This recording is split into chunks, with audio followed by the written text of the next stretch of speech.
નમસ્કાર દર્શક મિત્રો. લોકશાહી શાસન વ્યવસ્થામાં પ્રજા દ્વારા ચૂંટાયેલા પ્રતિનિધિઓ વિધાનસભા ગૃહના માધ્યમથી લોકોના પ્રશ્નો અને આકાંક્ષાઓને વાચા આપે છે. અહીં થતી તાર્કિક ચર્ચાઓ અને પરામર્શ દ્વારા જ રાજ્યની પ્રગતિ માટેની મહત્વની નીતિઓનું નિર્ધારણ થાય છે અને રાજ્યની પ્રગતિનો માર્ગ પ્રશસ્ત થાય છે. દર્શક મિત્રો, 15મી ગુજરાત વિધાનસભાના 8મા સત્રના અંતિમ દિવસે હાથ ધરાયેલી મહત્વની કાર્યવાહીના સંકલિત અંશો લઈને અમે ઉપસ્થિત થયા છીએ લોકશાહીના ધબકારા કાર્યક્રમમાં. તો આવો નિહાળીએ લોકશાહીના ધબકારા.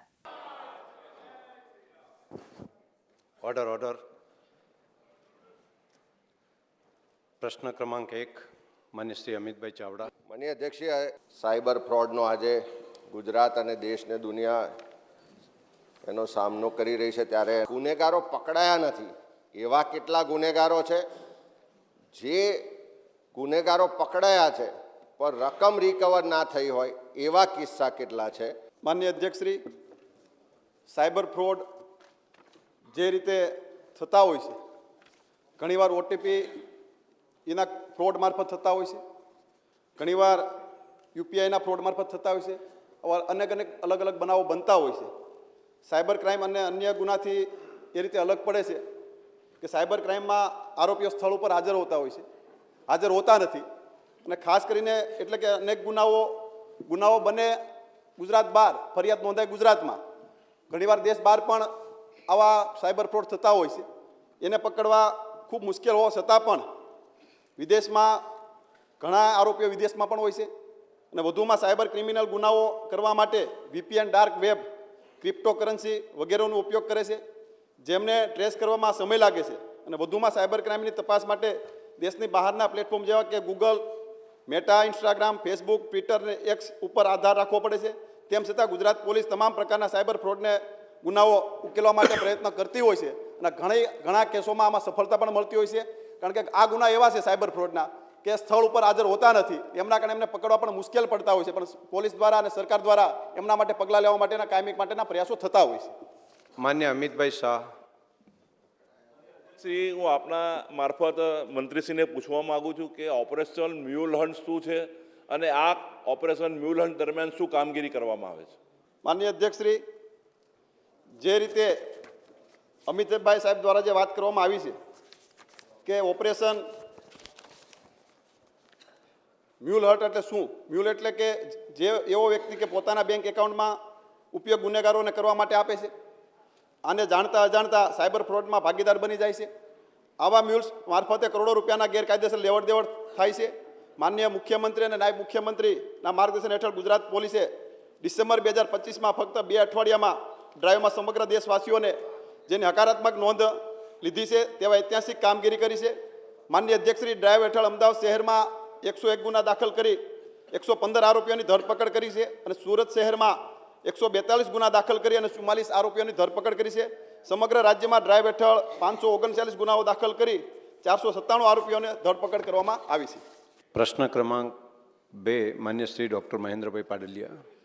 માનનીય અધ્યક્ષશ્રી, આપના માધ્યમ દ્વારા માનનીય મંત્રીશ્રી પાસે હું જાણવા માગું છું કે 31/12/2025ની સ્થિતિએ છેલ્લા 2 વર્ષમાં રાજકોટ જિલ્લામાં હાથશાળ અને હસ્તકલામાં પ્રદર્શનીમાં અને મેળામાં કેટલા કારીગરોએ ભાગ લીધો અને આ પ્રદર્શની દરમિયાન કેટલી રકમનું વેચાણ થયું?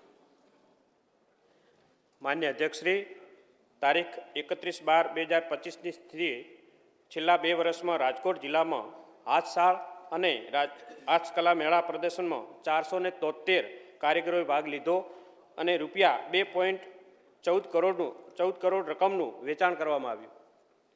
ડૉક્ટર દર્શિતાબેન શાહ. માનનીય અધ્યક્ષશ્રી, સૌપ્રથમ તો આપના માધ્યમથી આજે મહિલા અને બાળ વિકાસના મંત્રી શ્રીમતી મનીષાબેન વકીલનો જન્મદિવસ છે, ત્યારે એમને જન્મદિવસની આપના માધ્યમથી ખૂબ ખૂબ શુભેચ્છા પાઠવું છું. આપ વિધાનસભા ગૃહ વતી પણ મનીષાબેનને જન્મદિવસની ખૂબ ખૂબ શુભકામનાઓ. માનનીય અધ્યક્ષશ્રી, મહિલા સશક્તિકરણને પ્રાધાન્ય આપતું અને જે ઐતિહાસિક યુસીસી બિલ ગઈકાલે રજૂ કરવામાં આવ્યું અને આપની અધ્યક્ષતામાં માનનીય મુખ્યમંત્રીશ્રી અને નાયબ મુખ્યમંત્રીશ્રી અને તમામ મંત્રીશ્રીઓની અધ્યક્ષતામાં આ બિલ રજૂ કર્યું. અમને સૌને આ ઐતિહાસિક ક્ષણના સાક્ષી બનાવ્યા એ બદલ આપ સર્વેનો અમે ખૂબ ખૂબ આભાર માનીએ છીએ. માનનીય અધ્યક્ષશ્રી, આપના માધ્યમથી માનનીય મંત્રીશ્રીને પૂછવા માગું છું કે હર ઘર સ્વદેશી ઘર ઘર સ્વદેશીને મંત્રને ચરિતાર્થ કરવા માટે થઈને રાજકોટ ખાતે જે આ ગરવી ગુર્જરી અને ઇન્ડેક્સ સી દ્વારા જે આવા હાથશાળ અને હસ્તકલાના જે મેળાઓ યોજાયા છે, તો ગત 2 વર્ષમાં આમાં કેટલા કારીગરોએ ભાગ લીધો? માન્ય અધ્યક્ષશ્રી, રાજકોટ ખાતે કુટીર પ્રભાગ હેઠળ ઇન્ડેક્સી અને ગરવી ગુજરી દ્વારા યોજાયેલ હાથશાળ હસ્તકલાના કુલ 2 મેળાઓમાં વર્ષ 2024માં કુલ 114 કારીગરો દ્વારા ભાગ લીધેલ, જ્યારે વર્ષ 2025માં આ વધીને કુલ 3 મેળાઓમાં કુલ 356 કારીગરો દ્વારા ભાગ લેવામાં આવેલ. આમ વર્ષ 2024 કરતાં વર્ષ 2025માં લીધેલ કારીગરોમાં અંદાજિત 47% વધારો થયેલ છે. પ્રશ્ન ક્રમાંક 3 માન્ય શ્રી અરવિંદભાઈ પટેલ. માન્ય અધ્યક્ષશ્રી, વ્યક્તિગત ધોરણે જે આવાસ યોજના અંતર્ગત જે આવાસોની અરજીઓ આવે એના કરતાં પણ વધારે અરજીઓ આવે છે, તો જે વધારે અરજીઓ આવે એને કઈ રીતે પ્રાથમિકતા આપવામાં આવે એ મારે મંત્રી પાસે જાણવું છે. માનનીય અધ્યક્ષશ્રી, આદિજાતિ કુટુંબો દૂર દૂર વિસ્તારમાં રહેતા હોય છે. આવાસની બહુ જરૂરિયાત હોય છે. કાચું મકાન હોય, જર્જરિત મકાન હોય, વસવાટની મુશ્કેલી પડતી હોય, ત્યારે સરકાર દ્વારા આ ગરીબ પરિવારને ગરીબ વ્યક્તિને આ આવાસ યોજનાનો લાભ આપવામાં આવે છે. અને જેવી પરિસ્થિતિ પ્રમાણે ભૌગોલિક પરિસ્થિતિને ધ્યાને રાખી આ વ્યક્તિગત ધોરણે મકાનનો લાભ આપવામાં આવે છે. માનનીય અધ્યક્ષશ્રી, માનનીય અધ્યક્ષશ્રી, સભ્યશ્રીએ પૂછ્યું છે કે પ્રાથમિકતા. માનનીય અધ્યક્ષશ્રી, પ્રથમ પ્રાથમિકતા અનુસૂચિત જનજાતિના ગંગા સ્વરૂપા મહિલા, ત્યક્તા છૂટાછેડા લેલી મહિલા, આદિમ જૂથના વ્યક્તિઓ, દિવ્યાંગ વ્યક્તિઓ, કુદરતી અને માનવ સર્જિત આપત્તિમાં પૂર્ણ રૂપે નષ્ટ થયેલ મકાન માટેની પ્રથમ પ્રાયોરિટી આપવામાં આવે છે. બીજી પ્રાયોરિટી, માનનીય અધ્યક્ષશ્રી, ઘર વિહોણા અથવા ઝૂંપડામાં રહેતા તમામ વ્યક્તિઓને માટીનું કાચું મકાન હોય અને તદ્દન કાચું ઘર હોય એના માટે આ બીજી પ્રાયોરિટી છે. અને અરજીઓ વધુ હોય તો એને ડ્રો સિસ્ટમથી અને અરજીઓ બાકી હોય તો આગળ કેરી ફોરવર્ડ કરવામાં આવે છે. માનનીય અધ્યક્ષશ્રી. માન્ય ડૉક્ટર તુષારભાઈ ચૌધરી. માનનીય અધ્યક્ષશ્રી, આપના માધ્યમથી મંત્રીશ્રીને પૂછવા માગું છું કે અનુસૂચિત જનજાતિના ઘણા લાભાર્થી એવા હોય છે કે પરંપરાગત ગૌચરની જમીનમાં કે ગામતળમાં કે સરકારી ખરાબ હોય ત્યાં ઝૂંપડા બાંધીને રહેતા હોય ને એવા જનજાતિના વ્યક્તિઓને જે વ્યક્તિગત આવાસનો લાભ આપવો હોય તો એના માટે સરકારની શું યોજના છે? માન્ય અધ્યક્ષશ્રી, આપણી યોજના છે જ ઘરથાળ પ્લોટ આપવાની, અને મોટાભાગે આવા જમીન વિહોણા હોય ત્યારે તાલુકા કક્ષાએ પણ એક કમિટીની રચના કરેલી છે અને એની પૂરી દરખાસ્ત કરીને, કારણ કે માન્ય અધ્યક્ષશ્રી, ગામતળ ઓછું હોવા છતાં પણ આપણે કોઈને કોઈ જમીન બીજી નીમ કરીને પણ મોટાભાગે એને પ્લોટની ફાળવણી કરીને આપણે એક ઘરથી વિહોણો નહીં બની જાય એની વ્યવસ્થા આપણી સરકાર કરે જ છે. એમાં કોઈ ચિંતાનું કારણ નથી. પ્રશ્ન ક્રમાંક 4 માન્ય શ્રી ગૌતમભાઈ ચૌહાણ. માનનીય અધ્યક્ષશ્રી, માનવ કલ્યાણ યોજના હેઠળ 717 અરજી નામંજૂર કરવામાં આવી છે. નામંજૂર કરવાના કારણો શું છે એ જાણવા માગું છું. માન્ય અધ્યક્ષશ્રી, મોરબી જિલ્લામાં જે અરજીઓ નામંજૂર કરવામાં આવી છે એ તારીખ 1/1/2025થી તારીખ 31/12/2025 સુધીના સમયગાળામાં મોરબી જિલ્લામાં માનવ કલ્યાણ યોજના અન્વયે 604 અરજીઓ નામંજૂર કરવામાં આવેલ છે. એના કારણો છે: માન્ય અધ્યક્ષશ્રી, આધાર કાર્ડ, પાન કાર્ડ, ચૂંટણી કાર્ડ, ઉંમરનો પુરાવો રજૂ કરેલ ન હોવાથી, ગ્રામીણ વિસ્તારના BPL દાખલા, સ્કોર નંબર, શહેરી વિસ્તાર માટે સુવર્ણ કાર્ડની નકલ, આવકનો દાખલો, સંબંધિત પ્રમાણપત્ર રજૂ કરેલ ન હોવાથી, માન્ય અધ્યક્ષશ્રી, જાતિ પ્રમાણપત્ર રજૂ કરેલ ન હોવાથી, માનવ કલ્યાણ યોજનાના તથા રાજ્ય સરકારની કે સરકારી બોર્ડ કોર્પોરેશનમાંથી અગાઉ સાધન સહાય માટે લાભ લીધેલ હોવાથી, માન્ય અધ્યક્ષશ્રી, અને ધંધાના અનુભવ પ્રમાણપત્ર સેલ્ફ ડિક્લેરેશન રજૂ કરેલ ન હોવાથી માન્ય. પ્રશ્ન ક્રમાંક 5 માન્ય શ્રી વિરેન્દ્રસિંહ જાડેજા. માનનીય અધ્યક્ષશ્રી, આપના મારફત હું મંત્રીશ્રીને પૂછવા માગું છું કે 31/12/2025ની સ્થિતિએ છેલ્લા 2 વર્ષમાં રાજ્યમાં કેટલા નવા STPO મંજૂર કરવામાં આવ્યા છે? વિરેન્દ્રસિંહભાઈ, તમે પણ તબિયત બરાબર તંદુરસ્ત થઈને આવી ગયા, એટલે અભિનંદન આપને પણ ખૂબ ખૂબ. માનનીય અધ્યક્ષશ્રી, કચ્છ અને પશ્ચિમમાં અગાઉ નખત્રાણામાં અને ભુજ ડિવિઝનમાં તેમ નલિયામાં મુદ્રાને જે રીતે એમનો ટોટલ આખા રાજ્યની અંદર 39 નવા મંજૂર કરવામાં આવેલા છે. પ્રશ્ન ક્રમાંક 6 ડૉક્ટર તુષારભાઈ ચૌધરી.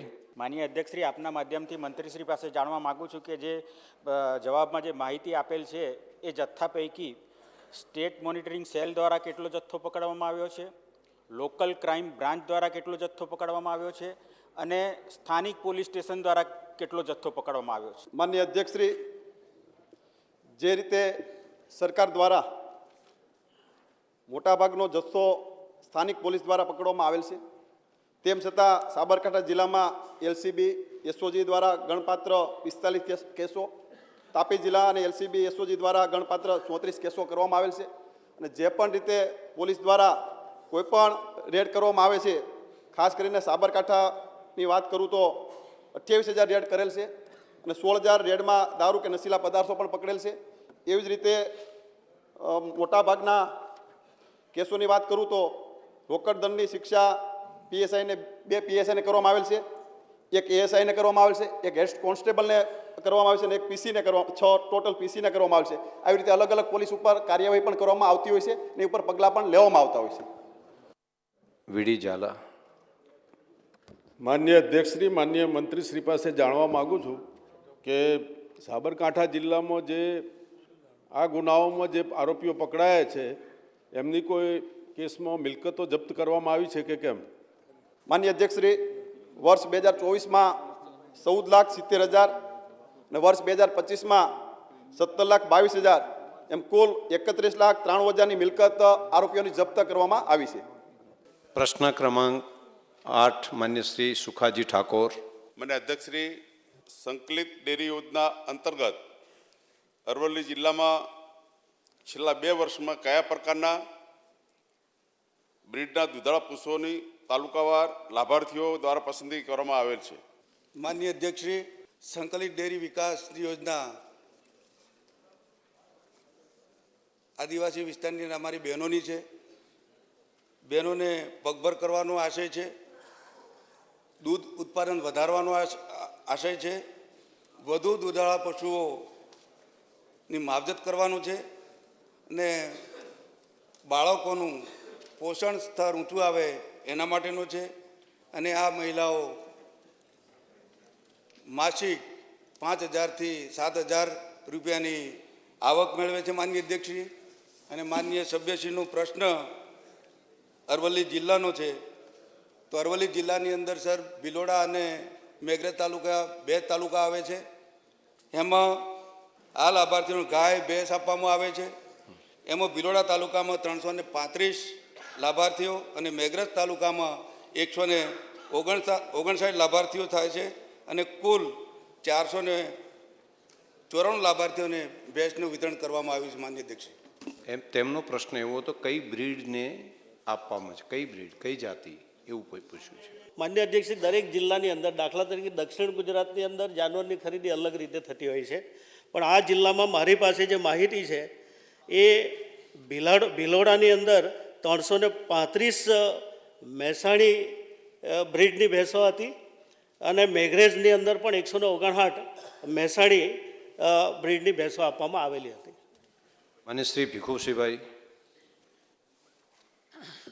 માનનીય અધ્યક્ષશ્રી, માનનીય મંત્રીશ્રી પાસેથી જાણવા માગું છું કે સંકલિત ડેરી વિકાસ યોજના અંતર્ગત છેલ્લા 5 વર્ષમાં તાલુકાવાર કેટલી અરજીઓ મળી અને કેટલા લાભાર્થીઓ છે? માનનીય અધ્યક્ષશ્રી, ભિલોડા તાલુકાની અંદર 1255 અરજીઓ મળી, 874 મંજૂર કરવામાં આવી અને લાભાર્થીઓની સંખ્યા 716 થઈ. મેઘરજ તાલુકાની અંદર 727, મંજૂર અરજી 384 અને લાભાર્થીઓની સંખ્યા 325. આમ કુલ બંને તાલુકાને મળી 1982, મંજૂર અરજી 1258 અને 1041 લાભાર્થીઓને લાભ આપવામાં આવ્યો. માનનીય અધ્યક્ષશ્રી. પ્રશ્ન ક્રમાંક 9 માન્ય શ્રી અક્ષયભાઈ પટેલ. માનનીય અધ્યક્ષશ્રી, આપના મારફત મંત્રીશ્રીને હું પૂછવા માગું છું કે 31/12/25ની સ્થિતિએ છેલ્લા 2 વર્ષમાં વડોદરા જિલ્લામાં હાથસાર હસ્તકલાના કેટલા મેળા પ્રદર્શન કરવામાં આવ્યા અને કેટલી રકમનું વેચાણ કરવામાં આવ્યું? માન્ય અધ્યક્ષશ્રી, તારીખ 31/12/2025ના સ્થિતિએ છેલ્લા 2 વર્ષમાં વડોદરા જિલ્લામાં હાથસાળ હસ્તકલા મેળા પ્રદર્શનમાં 1788 કારીગરોએ ભાગ લીધેલો હતો. રૂપિયા 19.80 કરોડ રકમનું વેચાણ કરવામાં આવ્યું. પ્રશ્ન ક્રમાંક 10 માન્ય શ્રી પ્રદ્યુમનસિંહ જાડેજા. માન્ય અધ્યક્ષશ્રી, આત્મનિર્ભર ગુજરાતમાં કચ્છ જિલ્લામાં તાલુકાવાર ક્લેમ્પ અરજી કેટલી આવી અને કેટલી સહાય ચૂકવવામાં આવી? માન્ય અધ્યક્ષશ્રી, કચ્છ જિલ્લામાં રાપર તાલુકામાં કુલ 2 અરજીઓ આવી, એમાં 53.91 લાખનું ચૂકવણું કરવામાં આવ્યું. એ જ રીતે માંડવી તાલુકામાં 8 અરજી આવી, એમાં 154.6 લાખનું ચૂકવણું કરવામાં આવ્યું. અબડાસા તાલુકામાં 1 અરજી આવી, એમાં રૂપિયા 29.34 લાખનું ચૂકવણું કરવામાં આવ્યું. એ જ રીતે માન્ય અધ્યક્ષશ્રી, ભચાઉ તાલુકામાં 5 અરજીઓ આવી, એમાં રૂપિયા 119.7 લાખનું ચૂકવણું કરવામાં આવ્યું. ભુજ તાલુકામાં 51 અરજીઓ આવી, એમાં રૂપિયા 1065.77 લાખનું ચૂકવણું કરવામાં આવ્યું. અંજાર તાલુકામાં કુલ 2 અરજીઓ આવી, એમાં 13.64 લાખનું ચૂકવણું કરવામાં આવ્યું. ગાંધીધામ તાલુકામાં 6 અરજીઓ આવી, એમાં રૂપિયા 43.15 લાખનું ચૂકવણું કરવામાં આવ્યું.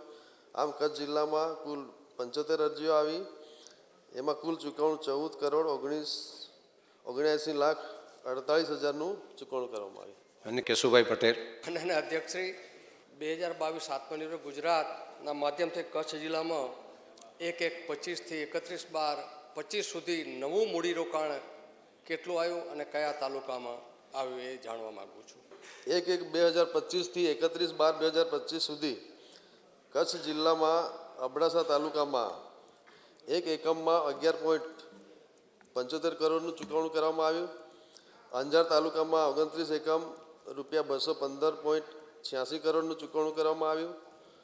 એ જ રીતે ભચાઉમાં 5 એકમ રૂપિયા 262.58 કરોડનું રોકાણ કરવામાં આવ્યું.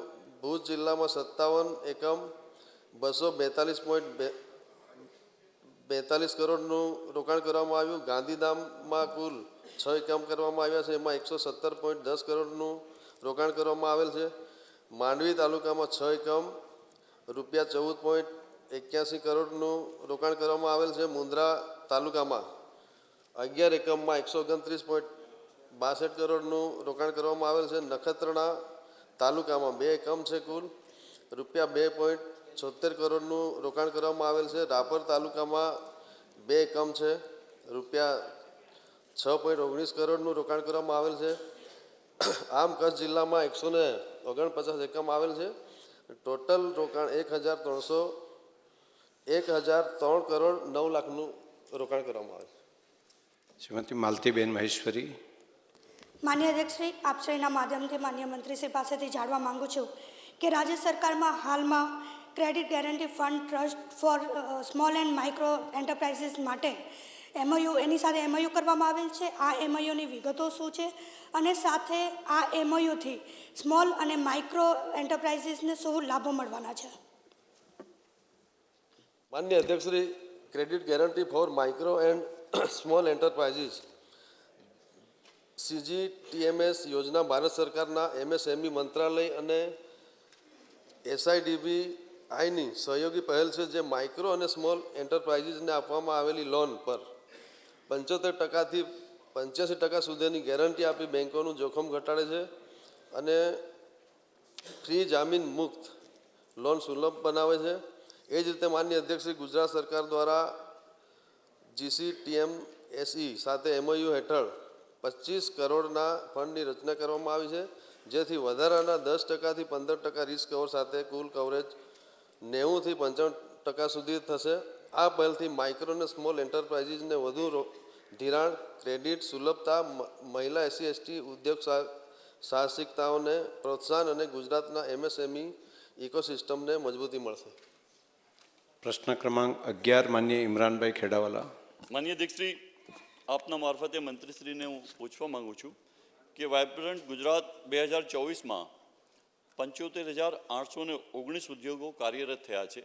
આ ઉદ્યોગોને સરકાર કેટલી સહાય આપે છે અને કયા પ્રકારની સહાય આપે છે? માનનીય મંત્રીશ્રી પાસેથી હું જાણવા માગું છું. માનનીય અધ્યક્ષશ્રી, આત્મનિર્ભર ગુજરાત 2022 હેઠળ MSME સેક્ટર માટે એમાં અલગ અલગ કેટેગરી પ્રમાણે અલગ અલગ સહાયના ધોરણો છે. કેપિટલ સહાયની વાત કરીએ તો એમાં સૂક્ષ્મ ઉત્પાદન એકમોનો ટર્મ લોનના 25% લેખે અને મહત્તમ 35 લાખના તાલુકા કેટેગરી પ્રમાણે આપવામાં આવે છે. એ જ રીતે વ્યાજ સહાય યોજનાની વાત કરીએ તો ટર્મ લોન ઉપર 7% લેખે મહત્તમ 35 લાખ પ્રતિ વર્ષની મર્યાદામાં 7 વર્ષ માટે તાલુકા કેટેગરી પ્રમાણે. નેટ GST પુનઃ ભરપાઈ યોજના માન્ય મૂડીરોકાણના વાર્ષિક 7.5% સુધી 10 વર્ષ માટે 100%ની નેટ GST આપવામાં આવે છે. એ જ રીતે EPF પુનઃ ભરપાઈ ટુ MSME નવા કર્મચારી દીઠ 1800 રૂપિયા 10 વર્ષ માટે.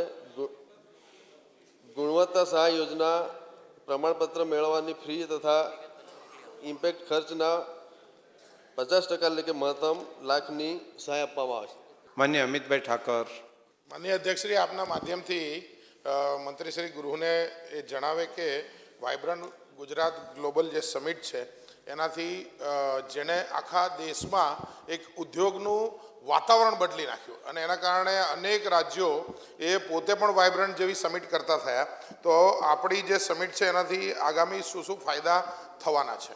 માનનીય અધ્યક્ષશ્રી, ગુજરાત સરકાર દ્વારા આયોજિત દ્વિવાર્ષિક રોકાણકારોની સમિટ વાઇબ્રન્ટ ગુજરાત ગ્લોબલ સમિટનો ઉદ્દેશ્ય વિશ્વભરના કોર્પોરેટ નેતાઓ, વિવિધ ક્ષેત્રોના રોકાણકારો, વિચારશીલ નેતાઓ, નીતિ અને અભિપ્રાય નિર્માતાઓને એકસાથે લાવવાનો છે.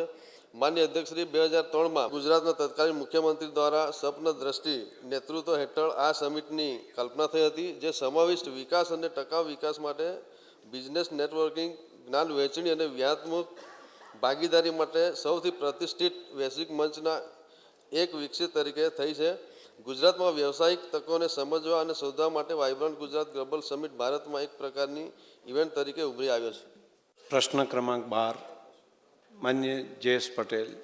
માન્ય અધ્યક્ષશ્રી, આત્મનિર્ભર યોજના અંતર્ગત ગુજરાતમાં મોટા અને નાના ઉદ્યોગોના સેક્ટરના ઉદ્યોગોને સહાય યોજના હેઠળ સહાય મેળવવા માટે કયા કયા પ્રોજેક્ટ સહાય પાત્ર છે?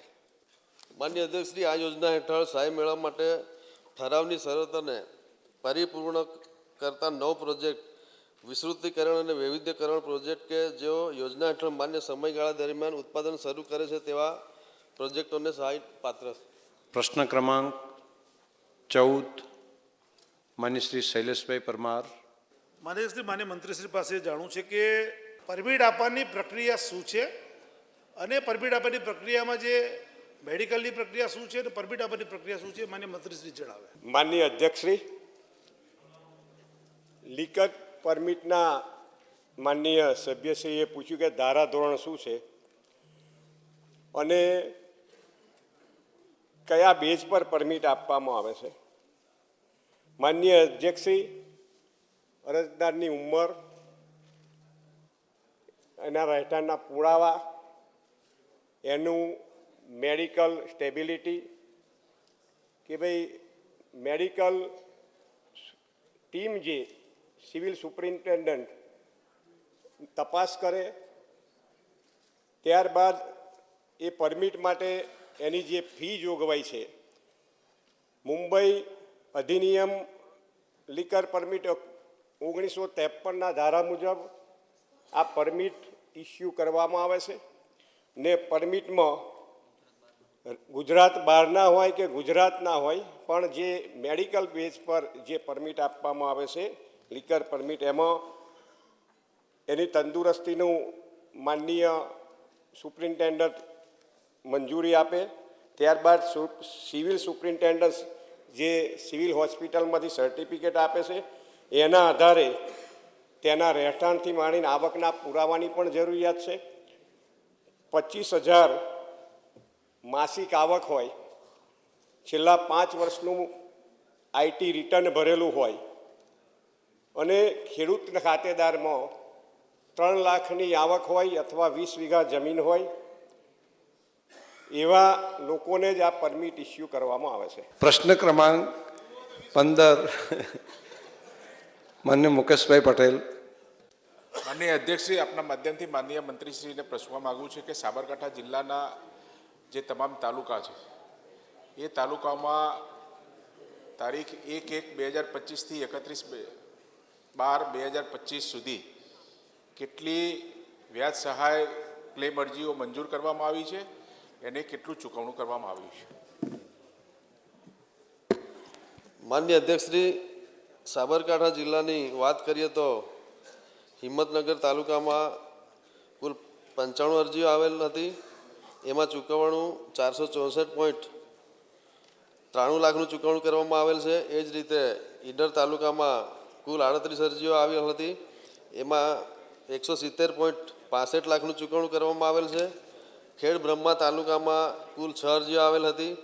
એમાં 74.44 લાખનું ચૂકવણું કરવામાં આવેલ છે. પ્રાંતિજમાં 40 અરજીઓ આવેલ હતી. એમાં 261.22 લાખનું ચૂકવણું કરવામાં આવેલ છે. એ જ રીતે માન્ય અધ્યક્ષશ્રી તલોદ તાલુકામાં કુલ 30 અરજીઓ આવેલ હતી. એમાં 243.72 લાખનું ચૂકવણું કરવામાં આવેલ છે. વડાલી તાલુકામાં 4 અરજીઓ આવેલ હતી. એમાં 26.58 લાખનું ચૂકવણું કરવામાં આવેલ છે. આમ સાબરકાંઠા જિલ્લામાં કુલ 213 અરજીઓ પૈકી 12,41,54,037નું ચૂકવણું કરવામાં આવે છે.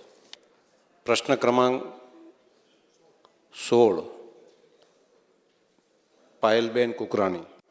માન્ય અધ્યક્ષ, હું આપના માધ્યમથી માન્ય મંત્રીશ્રીને પ્રશ્ન પૂછવા માંગુ છું કે ગુજરાત રાજ્ય સરકાર દ્વારા હાંસોલ ખાતે હેલિપોર્ટ વિકસાવવામાં આવનાર છે, તે માટે કેટલી જમીન મેળવવામાં આવે છે અને કઈ જમીન મેળવવામાં આવેલ છે? માન્ય અધ્યક્ષશ્રી, રાજ્ય સરકાર દ્વારા હાંસોલમાં તાલુકા આસરવા જિલ્લા અમદાવાદના સર્વે નંબર 313, 322, 323 તથા 329 વાળી સર્વે નંબરની જમીન કુલ 25,020 ચોરસ મીટરની સરકારી જમીન હેલિપોર્ટ બાંધકામ માટે નિયામક નાગરિક ઉડ્ડયનની કચેરીના નામે તબદીલ કરવા હુકમ કરવામાં આવેલ.